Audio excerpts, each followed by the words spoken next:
Hello and welcome to my little update video for the end of May. It's our last day in Vietnam. Some kind of procession going on behind us. I don't know what it's about because I can't speak that much Vietnamese, but I have learnt a few things in the 3 weeks we've been here. It's not been a very serious month, like I said on the blog in the last Clear the List post.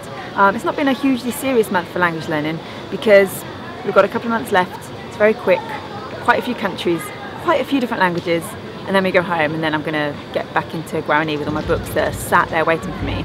But the focus really this month was Vietnamese because it's where we've been most of the month. And to be honest, you know, although it wasn't, I say focus, I use the term very loosely. It was mostly kind of just seeing what I could pick up from being around the place and like meeting a few people for language stories and learning about it that way.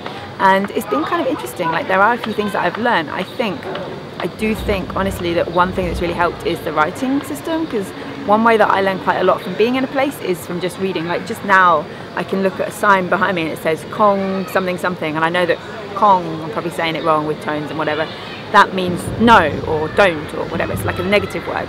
So I can know not to do something, and there's water, so I'm guessing it means don't jump in, right?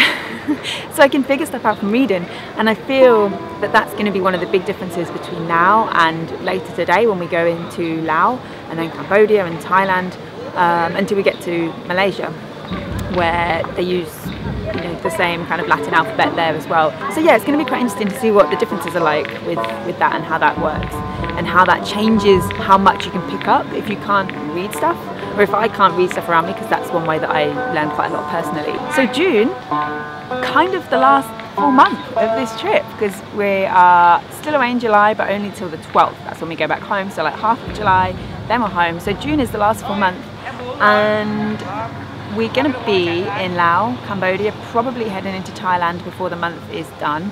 Yes, definitely heading into Thailand before the month is done, because we need to be in Malaysia on the 1st of July. So 3 different countries, 2 quite similar languages, Thai and Lao. I don't know much about Khmer in Cambodia, but we're going to find out, see what it's all about.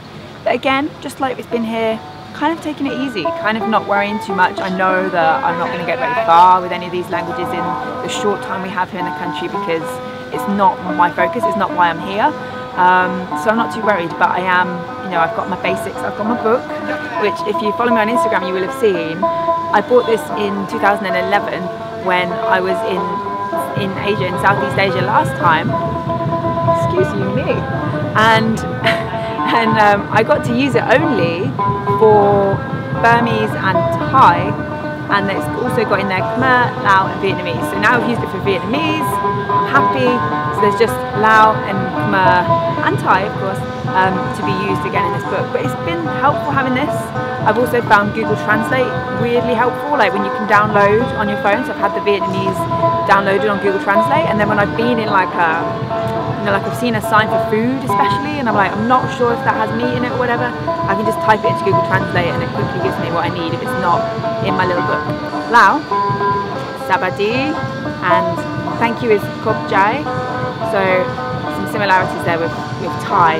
So that's going to be interesting, because I know little teeny tiny bits of Thai from when I was there before. So yeah, I think that's about it for this month. Just very easy, kind of enjoyable glimpses into different languages this month for me.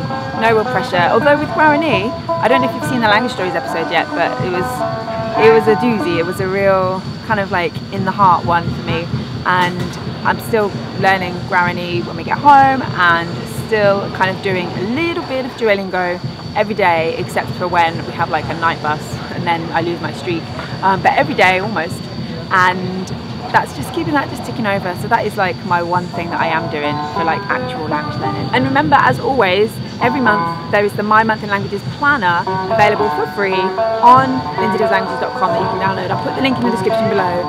And if you want to take things further, there's the Solo Language Learner Planner as well, which is just like that free version, but like on steroids. It's pumped up, beefy, it's amazing, you're gonna love it. So again, link in the description below.